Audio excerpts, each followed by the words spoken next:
নমস্কার বন্ধুরা। আজকের গল্পটা এমন একটা জমকালো গল্প যা শুনলে তোমাদের রক্ত গরম হয়ে উঠবে।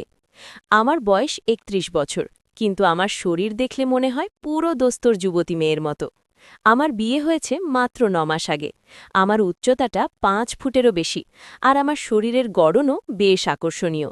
কিন্তু এখন মনে হচ্ছে এই সৌন্দর্য আর কোনো কাজে আসছে না, কারণ আমার স্বামীর চাকরি অন্য রাজ্যে, বেসরকারি কোম্পানিতে। তাই বিয়ের পর থেকে তিনি এখনও বাড়ি ফেরেননি।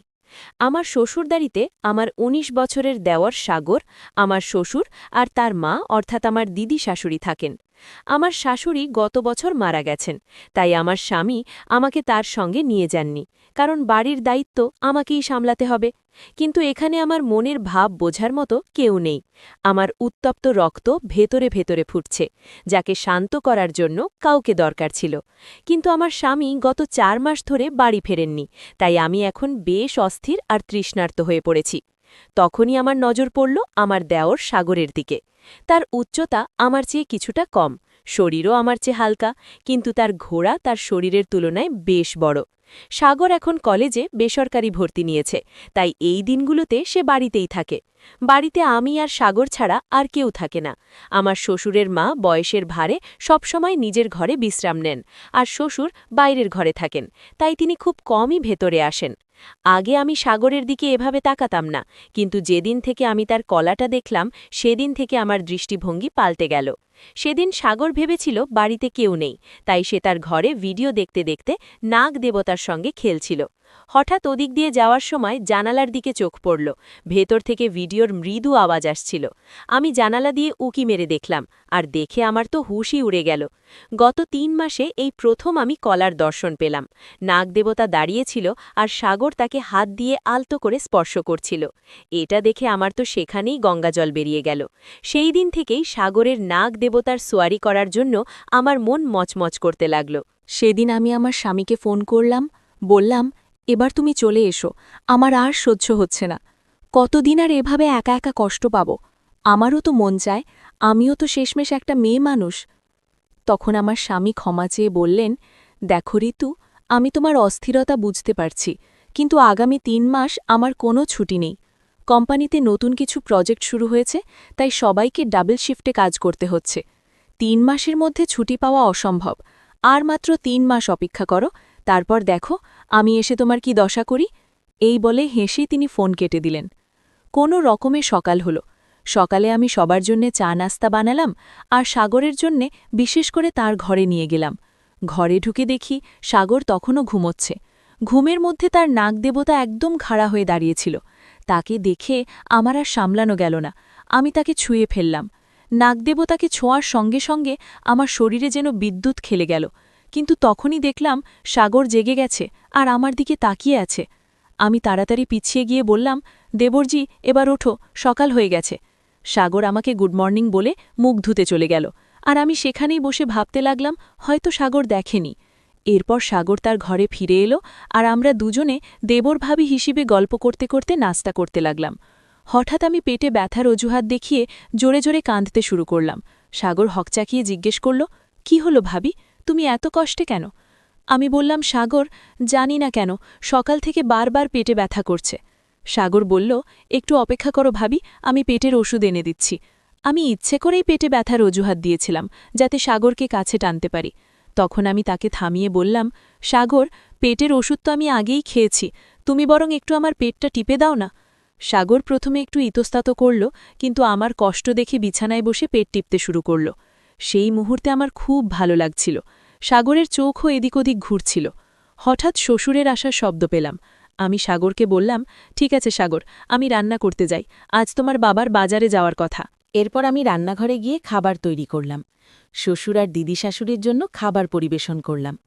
রান্নাঘরে সাগরের জন্য রুটি বানাচ্ছিলাম, তখন সাগর পেছন থেকে রান্নাঘরে এলো। আমি তাকে দেখে আগে থেকে আমার শাড়ির আঁচল ফেলে দিয়েছিলাম। সাগর আমাকে দেখে থমকে গেল, কারণ আমি তখন ঘামে ভিজে একাকার। আমি দেখানোর ভান করে নিচু হয়ে আঁচলটা আস্তে আস্তে তুললাম, আর সাগরকে যেন স্বর্গের দর্শন করিয়ে দিলাম। তখন সাগর বলল, ভাবি, তুমি বলো আমি তোমাকে পাখা দিয়ে হাওয়া করিয়ে দিই। আমি তার হাত টেনে বললাম, তোমার ভাবি এত কষ্টে আছে আর তুমি এখনও কথার কথা বলছ। এরপর সাগর আমার পাশে বসে পাখা দিয়ে হাওয়া করতে লাগল। ততক্ষণে শ্বশুর বাজারে চলে গেছেন। আমি দাঁড়িয়ে দাঁড়িয়ে রুটি বানাচ্ছিলাম। ইচ্ছে করে আবার আমার শাড়ির আঁচল ফেলে দিলাম। সাগরকে বললাম, আজ আমার শাড়ির পিন পেলাম না, তাই বারবার পড়ে যাচ্ছে। সাগর একটু ঠিক করে দে। সাগর বলল, না ভাবি, আমি পারব না, তুমি নিজেই করে নাও। আমি বললাম, সাগর, আমার হাতে আটা লেগে আছে, তাই বলছি, নইলে আমি নিজেই ঠিক করে নিতাম পাগল। এরপর সাগর আঁচল ঠিক করতে লাগল। আঁচল ঠিক করার সময় সে চোখ তুলে তাকায়নি। সাগর খুবই ভদ্র ছেলে, তাই কখনো আমার মনে হতো হয়তো আমি তার সঙ্গে ভুল করছি।